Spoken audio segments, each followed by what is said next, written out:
빅데이터 분석 기사 필기 기출문제 7회 인력역 문제풀이를 시작해 보겠습니다. 자, 첫 번째 문제입니다.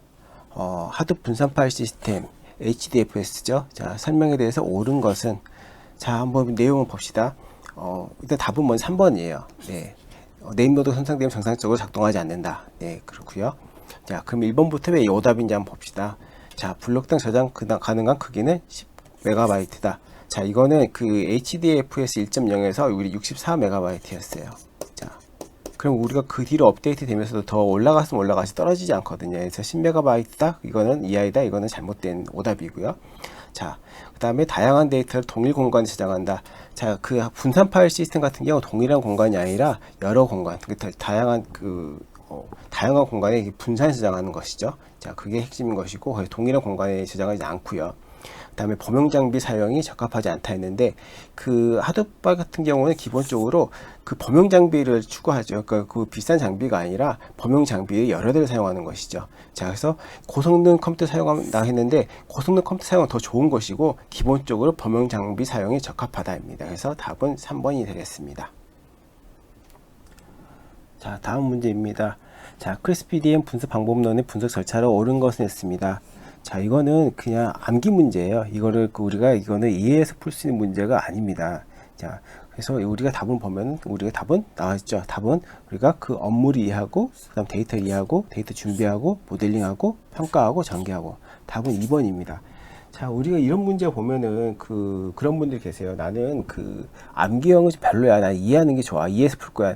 물론 이해해서 풀 수도 있어요. 우리가 이 문제 같은 경우 보면은 먼저 우리가 데이터를 분석하기 위해서는 내가 분석하고자 하는 데이터가 갖는 업무가 있죠. 업무를 이해해야죠. 그래야 사실 데이터를 우리 분석할 수 있는 것이죠. 그 업무를 이해하는 것이고, 그럼 업무를 이해한 다음에 데이터 자체의 이해가 필요한 거죠. 여기서 우리가 헷갈릴 수도 있어요. 데이터를 준비해야 데이터를 보고서 이해할 수 있지 않나요? 할 수 있는데, 데이터를 먼저 이해를 해야 어떤 데이터 필요하다, 어떤 데이터를 봐야 된다, 어떻게 해석해야 된다 봐야지 우리가 막 데이터 준비할 수가 있죠. 그래서 우리가 암기를 하면 이게 명확해요. 근데 암기를 하지 않으면은 이해가 뭔지야, 준비가 뭔지야, 이렇게 우리 헷갈릴 수가 있는 것이죠. 이렇게 하고 우리가 데이터 준비됐다, 그럼 모델링하고, 그다음 모델링한 거 모델링 잘 됐는지 평가를 하고, 그다음에 전개를 하는 것이죠. 자, 그래서 이런 문제는 무조건 외워야 된다. 이런 순서는 외우는 것이다. 이렇게 보시면 되겠습니다. 자, 다음 문제입니다. 정형 데이터 품질 검증 방법에 대해서 옳지 않은 것은 했습니다. 자, 이 문제 같은 경우 보면은 일단 답은 1번이에요. 1번은 틀린 지문이고, 그래서 이게 옳지 않은 것인데, 자, 근데 이거는 1번 자체 내용을 일단 볼 필요가 없어요. 일단은 정형 데이터 품질 검증 방법이 먼저 첫 번째로 진단 대상을 정의하는 것이고요. 그 다음에 품질 진단을 실시하는 것이고, 그 다음에 진단 결과를 분석하는 겁니다. 그래서 이게 1번, 2번, 3번. 이 순서로 진행되는 겁니다. 그래서 이건 세 개는 다 맞는 지문이에요. 근데 1번은 이 내용 자체가 정형 데이터 품질 검증 방법과 무관합니다. 그래서 이거는 1번 내용 자체가 옳으냐 틀리냐를 볼 필요가 없이, 일단은 그 세 개의 키워드인 거죠. 이 키워드 자체가 없기 때문에 일단은 1번 답은 배제를 시키셔도 됩니다. 그래서 1번이 답인 것입니다. 자, 다음 문제입니다. 자, 비정형 데이터가 아닌 것은 했습니다. 자, 이건 너무 쉽죠? 텍스트? 우리가 생각해보면 텍스트가 어떻게 생겼어요? 그냥 이렇게 우리가 딱, 그죠? 어떤 우리가 도서 같은 거, 그죠? 신문, 이런 거. 딱 보면 비정형이죠? 오디오. 생각해보면 우리가 오디오 파일을 우리가 파일 자체는 본 적이 있지만 오디오 어떻게 생겼는지 본 적이 없어도 우리 음성이라는 거. 그죠? 이게 어떤 소리. 이것도 비정형이죠? 동영상? 복합적인 거죠. 얘도 정형은 확실히 아니죠? 반정형도 아니고, 이것도 비정형이죠? 자, 판매 가격 어떻게 생겼어요? 숫자로 생겼죠. 이렇게 숫자로 이렇게 10,000원 이렇게 이렇게 생겼죠. 이거 딱 봐도 우리가 이거는 정형이죠. 그죠? 어떤 틀이 있는 것이죠. 답은 4번입니다. 이거는 거의 점수를 주기 위한 문제인 것이죠. 자, 다음 문제입니다. 빅데이터 분석 기획 단계에서 우리 수행한 업무를 옳지 않은 것은 했습니다. 자, 여기서 답은 1번이에요. 자, 이게 빅데이터 분석 기획 단계에서 우리가 이해할 필요가 있는데, 빅데이터 분석 기획 단계에서는 우리가 분석하려는 비즈니스를 이해하고 분석 목표와 범위를 설정한 단계입니다. 그렇기 때문에 우리가 데이터 준비는 그 다음 단계에서 이루어지는 거예요. 그래서 빅데이터 분석기 단계에서는 프로젝트 이용 계획을 수립한다든지, 프로젝트 정의 및 계획을 수립한다든지, 비즈니스 이해 및 범위를 설정한다든지 이런 걸 먼저 하는 것이죠. 자, 이것도 뭐예요? 암기 문제예요. 이것도 이해해서 우리가 풀 수 있겠지만은 이해해서 풀려면 굉장히 많은 시간이 걸리죠. 근데 우리는 주어진 시간 내에 빨리 문제를 풀어야 돼요. 그렇기 때문에 이런 거는 무조건 암기를 하셔야 된다. 이렇게 보시면 되겠습니다. 자, 다음 문제입니다. 자, 빅데이터 분석 방법론의 데이터 분석 단계에서 우리가 수행하는 업무로 옳지 않은 것은 했습니다. 자, 여기서 먼저 답은 먼저 2번입니다. 모델 발전 계획 수립인데, 자, 그럼 우리가 그 데이터 분석 단계에서 수행하는 업무가 뭔지 한번 생각해 봅시다. 자, 우리 분석 단계에서 우리가 수행하는 임무는 분석용 데이터 준비, 그 다음에 텍스트 분석, 탐색적 분석, 그 다음에 모델링, 모델 평가 및 검증을 우리가 합니다. 그래서 모델 발전 계획 수립 같은 경우는 이건 우리가 그 분석 단계에서 하는 게 아니고, 우리는 이거는 우리는 그 평가 및 전개 단계, 이 단계에서 우리가 수행하게 됩니다. 그래서 우리 이 문제 같은 경우는 빅데이터 분석 방법론 같은 경우 우리가 방법론 안에가 이렇게 좀 하이 그 단계들 있지 않습니까? 그 단계들에서 우리가 그 여러 업무들이 진행이 되죠. 그래서 이거를 섞어 가지고 우리가 분석 단계가 아닌 건데, 분석 단계가 아닌 업무를 우리가 분석 단계에 엮어, 이 문제 똑같은 거죠. 넣어서 이렇게 문제를 만들어내는 거죠. 그래서 이거는 그 단계마다 어떤 업무가 수행되는지 이거를 잘 우리가 먼저 이해하고서 암기를 하는 게 중요합니다. 다음 문제입니다. 우리 분석 기획에서 우선순위 고려 요소로 옳지 않은 것을 했습니다. 이거는 문제를 잘 보셔야 돼. 이게 우리가 그 분석 기획에서 고려 요소라고 했었으면 이게 다 답이 될 수가 있어요. 근데 우리가 여기서 보면은 우선순위라는 게 있죠. 이게 키워드라고 보시면 돼요. 우선순위. 그렇기 때문에 여기 답은 먼저 4번입니다. 4번인데, 그럼 이 세 개 위에 세 개 ROI라든지 아니면 실행 용이성, 전략적 중요도 이런 거는 우리가 우선순위를 고려했을 때가 될 수가 있어요. 우선순위를 고려했을 때 요소들인 것이죠. 그런데 분석 데이터 적용 수준 같은 경우는 이건 우선순위랑 별개로 이거는 적용 범위 및 방식의 고려 요소로 의 영역이에요. 그래서 이거 같은 경우는 만약에 우리가 우선순위랑 키워드를 못 봤다. 그러면 답이 뭐지? 답이 없네? 이럴 수가 있어요. 그래서 이거는 문제를 정확히 읽는 게 중요하다라고 설명드릴 수가 있겠습니다. 자, 다음 문제입니다. 기업 분석 수준 진단 항목으로 옳지 않은 것을 했습니다. 자, 먼저 답은 여기서 우리가 그 3번이에요. 그 분석 조직의 규모인데, 자, 그럼 우리가 그러면 이 그 기업 분석 수준 진단 항목을 진단을 어떻게 하는지 그걸 먼저 살펴볼 필요가 있겠죠. 자, 우리가 그 기업 분석 수준 진단하기 위해서 우리가 분석 준비도라는 걸 사용하는데요. 그럼 분석 준비도가 무엇이냐? 분석 준비도는 조직 및 데이터 분석 업무 도입을 목적으로 현재 수준을 파악하기 위한 진단 방법입니다. 그래서 어떻게 하느냐? 그럼 분석 업무라든지 아니 분석 그 인력 및 조직, 그리고 여기서 인석 인력과 조직을 본다는 것이 조직 규모를 본다는 건 아니에요. 그리고 분석 기법, 그다음에 분석 데이터, 그다음 분석 문화, 분석 인프라, 이렇게 총 6개 영역을 보는 거예요. 여기서도 앞에서 말씀드린 것처럼 분석 인력 및 조직을 본다는 것이지 그 조직의 규모까지는 보지는 않습니다. 자, 이렇게 보시면 되겠고요. 자, 다음 문제입니다. 이 문제도 그냥 거저주는 문제죠. 자, 데이터 관련 3법에 대해서 옳지 않은 것은 했습니다. 자, 우리가 3법 하면은 이거는 외우기 굉장히 쉬워요. 우리가 그 업계에서부터 이렇게 외우는데, 그래서 우리가 신법이다. 그래서 개망신법이다. 해서 3법이라 하는데, 이거는 우리가 그 어떤 나쁜 표현이 아니라 우리가 다 이렇게 외우고 있습니다. 그래서 이렇게 그 데이터 3법, 개망신법 이렇게 보시면 되겠습니다. 답은 뭐예요? 3번 공공 데이터 제공 및 이용의 활성화에 관한 법률. 자, 우리가 이렇게 보면 암기를 하지 않고 보면은 다 그럴싸하죠. 그럼 답이 뭘까 할 수 있죠. 이렇기 때문에 암기를 하는 것이죠. 3법은 개망신법이다. 이렇게 보시면 되겠습니다. 자, 다음 문제입니다. 다음 문제입니다. 데이터의 누락 여부를 검증한 데이터 품질 요소는 옳은 것은 했습니다. 자, 이거는 우리가 그 암기를 하지 않아도 우리가 일상적으로 생각해 보면은 금방 답이 나오죠. 완전성. 이게 완전하냐? 우리가 빈틈이 없느냐? 그걸 말하는 것이죠. 그래서 다음 우리가 이거는 이거 당연히 암기해야 될 내용이지만 암기를 안 하더라도 이건 풀 수 있는 문제인 것이죠. 나는 완벽해, 완전한 사람이야 할 때 완전히 나오죠. 그래서 그게 뭐예요? 난 빈틈이 없어, 누락된 게 없어라는 것이죠. 그래서 이거는 누락 여부는 완전성이다. 이렇게 보시면 되겠습니다. 자, 다음 문제입니다. 데이터 사이언티스트. 자, 항상 데이터 사이언티스트 가지고 문제 나오죠. 자, 여기서 소프트 스킬로 옳은 것은, 자, 예전 문제도 그랬어요. 데이터 사이언티스트 가차 역량들. 자, 그렇게 했었는데 이제 그 문제 너무 쉽잖아요. 그래서 이제는 문제가 조금 더 우리 좀 깊이 들어가지는 거죠. 그래서 이제는 그 소프트 스킬 물어본 거죠. 그래서 데이터 사이언티스트 같은 경우는 갖춰야 될 소프트 스킬이 있고 하드 스킬이 있죠. 그래서 먼저 그러면 우리가 소프트 스킬이 뭔지 볼 필요가 있겠죠. 자, 소프트 스킬 같은 게 뭐냐? 이거 같은 경우 우리가 어떤 통찰력 있는 분석이라든지 아니면 설득력 있는 전달, 그 다음에 우리가 어떤 뭐랄까요? 다분야 간 협력, 이런 것들 하는데, 결국 이건 뭐예요? 어떤 공학적인 것보다도 어떤 인문학적인 부분들, 어떻게 그죠? 공학이 아니니까 인문학이라고 무조건 말할 수 없지만 그쪽도 공학보다는 그렇죠, 인문학 쪽 가까운 요소들이죠. 이런 걸 말하는 것이고, 그다음에 하드 스킬 같은 경우 우리가 공학적인 것들, 그래서 우리가 분석과 관련된 지식들, 그다음에 우리가 스킬을 떨 만큼 우리가 잘 익혔느냐, 숙련도, 이런 것들을 말하는 것이죠. 분석 기술이나 숙련도, 그런 걸 말하는 것이죠. 뭔가 이게 데이터 분석의 분석 기술과 관련된 어떤 전문적 지식이라든지 아니면 기술 숙련도라든지 기술적 관련된 것들, 그런 부분도 하드 스킬이라고 보시면 되겠고, 그 외의 요소들, 어떤 우리가 그걸 어떻게 해석해 전달할 것이냐, 아니 분석할 때 우리가 어떻게 시나리오를 어떻게 짜갈 것이냐, 그런 부분들, 아니면 도메인 지식을 어떻게 이해하고 있느냐, 그런 부분들 우리가 소프트 스킬이라고 볼 수 있겠습니다. 그래서 이거 정답은 뭐예요? 2번 통찰력 있는 분석이 되겠죠. 그래서 이제는 문제가 과거처럼 이렇게 뭔가 데이터 사이언티스트 갖춰야 될 요소들, 그런 식으로 단순히 나오지 않고 좀 더 뎁스 있게 들어간다, 이렇게 보시면 되겠습니다. 그리고 공부 방향도 그렇게 잡으시면 되겠습니다. 자, 다음 문제입니다. 빅데이터 특징. 특징 3V죠. 3V는 항상 나오죠.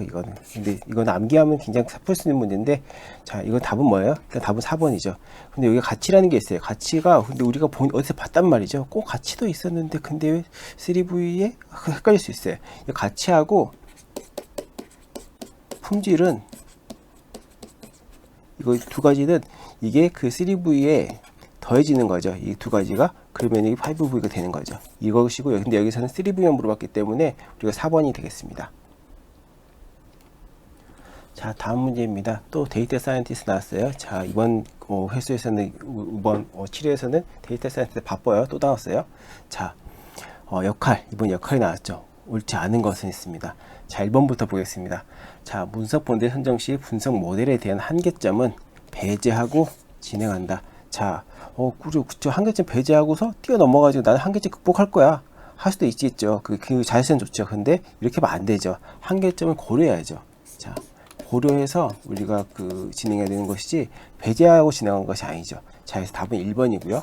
나머지 2번, 3번, 4번은 당연히 역할에서 이제 필요한 걸 다 써놓은 것이죠. 자, 그래서 이거는 우리가 그냥 쭉 읽고 넘어가면은 우리가 그렇구나 할 수 있는 건데, 그래서 단어 하나하나를 좀 이렇게 꼼꼼히 보고 넘어가는 게 중요한 지문 자체를 이렇게 좀 잘 보고 풀어야 되는 문제라고 보면 되겠습니다. 자, 다음 문제입니다. 데이터가 처리되는 과정에서 어떤 변경되거나 손상되지 않고 유지함을 보장하는 특성으로 옳은 것은 했습니다. 자, 이거는 우리가 우리가 정확성, 데이터 정확성이나 일관성, 무결성, 안전성, 이거에 대한 정의를 우리가 명확하게 알고 있어야 돼요. 그렇지 않으면 우리가 헷갈릴 수가 있어요. 아니, 이렇게 보면은 우리가 손상되지 않고 유지함을 보장한다 했으면은 우리가 처리된 과정에서 값이 유지가 돼야 되는 건가? 그러면 계속 일관성적으로 유지돼야 되는 건가? 그래서 일관성인가? 아니면은 이게 유지돼야 되는 게 무결성인가? 아니면 데이터 자체 완전히 해야 된다는 건가? 이렇게 우리 헷갈릴 수가 있어요. 그렇기 때문에 우리가 각각이 갖는 정의들을 우리가 알고 있어야 됩니다. 그래서 먼저 답은 무결성 3번인데, 우리가 각각 정의를 한번 살펴보겠습니다. 정확성, 우리가 일단 무결성 같은 경우 우리가 데이터가 변경되거나 손상되지 않고 유지함을 갖는 보장한 특성이다. 그래서 답이 무결성인데, 그럼 정확성이 뭐냐? 정확성은 보면은 우리가 결국 실세계에 있는 거를 데이터 모델링 통해 데이터로 우리가 남기는 건데, 그럼 실세계에 존재하는 객체를 표현값이 정확하게 반영됐는지, 우리가 실세계에 있는 값이 어떤 값이 있는데 그 값을 가지고 우리가 데이터로 이거는 데이터 모델링이 하는데 데이터를 표현해야 되는데, 그 값이 실세계에 있는 값이 그대로 전달하느냐, 아니면 실세계에 있는 거하고 왜곡되게 전달하느냐, 그러면 안 되겠죠. 그래서 왜곡되지 않고 정확하게 데이터에 반영된다. 그게 정확성이라는 것이고요. 일관성이라는 거는 데이터가 가져야 될 구조들이 있어요.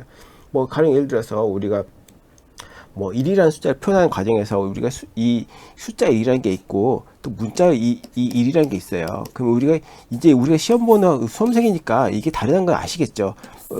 교수님 같은 거 아니야 하면은 다시 이제 이론부터 보셔야 될 필요가 있겠죠. 일단 문제풀이 정도 왔다는 거는 일단 이건 구분하신다는 게 있죠. 이거는 숫자고 이건 문자형이라는 것이죠. 그럼 이게 뭐냐? 이거 같은 경우도 우리가 어떤 숫자를 표현하기 위해서는 1이라는 숫자는 다 숫자로 표현하기로 했어요. 근데 어떤 것은 이게 1이라는 게 문자로 표현돼요. 그럼 이게 표현에 있어서 일관성이 없는 것이죠. 그래서 이런 부분을 보면은 우리가 데이터가 지켜야 할 구조, 값, 표현되는 형태 이런 것도 일관되게 적용되고 있느냐 이런 걸 말하는 것이고 서로 일치한다는 것 그리고 말하는 것이고요. 안전성은 뭐냐? 안전성은 앞에 문제에서도 우리가 누락 관련된 문제 있었죠. 데이터 누락이 없느냐? 데이터가 이 자체가 다 누락 없이 완전하게 다 표현됐느냐? 그거 안전성을 말하는 것입니다. 자, 그래서 답은 뭐예요? 무결성. 자, 이렇게 보시면 되겠고요. 자, 다음 문제입니다. 데이터 일부 또는 전부를 삭제하거나 노이즈를 추가하는 비식별화 기법으로 옳은 것을 했습니다. 자, 통계 처리는 뭐예요? 통계 처리 같은 경우는 우리가 어떤 개인정보에다 통계치를 적용해가지고 특정 개인을 식별할 수 없게 하는 비식별화 방법이고요. 가명 처리 뭐예요? 가명 처리 같은 경우는 개인을 식별할 수 있는 요소에다가 어떤 다른 값으로 대체하는 것이고, 그다음에 우리가 데이터 범주화는 뭐예요? 데이터 범주화 같은 경우는 우리가 기존 값이 있는데 그 기존 값들을 묶어서 어떤 범주로 묶어버리는 것이죠. 그래서 변환시키는 걸 말하는 것이고요. 그래서 다음 뭐예요? 데이터 마스킹을 말하는 것입니다. 그래서 이런 문제 풀기 위해서는 각각의 데이터 비식별화가 갖는 기법들, 기법들이 카테고리가 있죠. 카테고리 내에 또 세부 기법들까지 우리가 좀 꼼꼼하게 챙겨볼 필요가 있겠습니다. 자, 다음 문제입니다.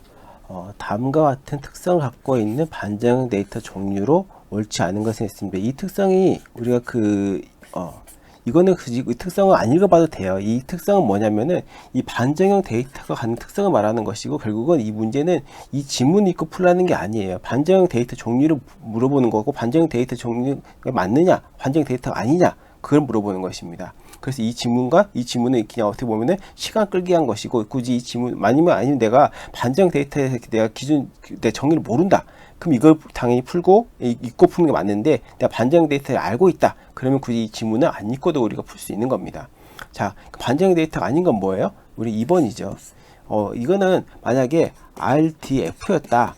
그랬으면 우리가 이건 답이 없는 문제가 되는 거예요. 왜냐하면 이게 다 반정 데이터가 되기 때문에. 근데 이거는 RDF가 아니라 우리가 RDB를 물어봤기 때문에, RDB라고 나왔기 때문에 이거는 RDB가 답이 되는 거예요. 그럼 우리가 반정 데이터 종류가 뭐가 있느냐? 그러면 XML, 그 다음에 RDF, 그 다음에 JSON, HTML 이런 게 있는 것인데, 그렇기 때문에 우리가 RDB라고 바꾼 거죠. 그러니까 어떻게 보면 우리가 문제를 만들어낸 거죠, 이거는요. 자, 그럼 RDB는 뭐냐? RDB는 그러면 RDB는 반정 데이터가 아닌가요? 하는데, 이거는 반정 데이터 아니에요. 이거 논하는 관점이 아닌 거예요. RDB는 우리가 관계형 데이터베이스를 말하는 것인데, 관계형 데이터베이스는 보통은 통상적으로 우리가 물론 관계형 데이터베이스 내에다가 우리가 반정형 데이터를 담을 수도 있어요. 근데 우리가 그렇죠. 어떤 우리가 솔루션이 있다면 그 솔루션을 가장 어떤 목적에 맞게 쓰는 게 맞는 거지. 우리가 반정형 데이터 같은 보통 파일 형태로 우리가 사용합니다. 파일 형태에 저장해서 사용하는 것인데, 그 RDB는 어디 쓰는 거냐? 보통 우리가 정형 데이터를 저장하는데 많이 사용합니다. 정형 데이터를 가장 효율적으로, 그냥 효과적으로 저장하고 처리할 수 있는 게 RDB예요. 그렇기 때문에 무조건 RDB는 RDB 반정을 담을 수 없는 건가요? 그건 아니라는 것이죠. 근데 일반적으로는 정형 데이터를 담는 데 주로 사용한다. 그래서 답은 여기서 우리가 2번이 되겠고요. 그래서 우리가 RDB냐 RDF냐 이건 차이가 큽니다. 그래서 이거 RDB이기 때문에 답이 2번이 되는 것입니다. 자, 다음 문제입니다. 수치적인 개인정보를 임의적으로 올림 또는 내림 하는 개인정보 비식별화 기법은, 또 비식별화 문제도 나왔어요. 자, 먼저 하나씩 봅시다. 데이터 삭제, 말 그대로 삭제하는 것이죠. 그리고 그 다음에 범주화 같은 경우 우리가 이게 답은 이렇게 범주화가 되는 것인데, 범주화 같은 경우는 여기서 그렇죠. 올림 또는 내림했다는 건데, 이거는 우리가 데이터 범주화 기법 중에서 세부 기법 중에 랜덤 라운딩이라는 게 있어요. 그 랜덤 라운딩 기법을 말하는 것이고, 그 랜덤 라운딩 기법 정의가 뭐냐? 그러면 개인정보 비식별화 기법 중 하나인데, 이거는 수치적인 개인정보를 임의적인 기준으로 올리거나 내림하는 기법을 말한다 했습니다. 그래서 이건 랜덤 라운딩은 데이터 범주화 기법 중 하나다. 그래서 이거는 그때 보면 그래 랜덤 라운딩 차이 나왔으면은 우리가 그 컴퓨터 3.3 랜덤 라운딩이나 할 수도 있지만은 이거를 한 번 더 가린 거죠. 그래서 이걸 데이터 범주와 기법 내에 랜덤 라운딩이 속해 있는지 그것까지 한번 알아보려고 문제 이렇게 한 번 더 꽈서 만든 것이죠. 자, 그리고 우리가 데이터 암호화, 이건 말 그대로 데이터를 암호화된 값을 대체하는 것이고, 데이터 마스킹은 우리가 앞에서도 데이터 마스킹과 관련된 문제 한번 풀어봤었죠. 데이터 마스킹 정의가 뭐예요? 데이터의 일부 또는 전부를 삭제하거나 노이즈를 추가하는 기법, 그 비식별의 기법인 거죠.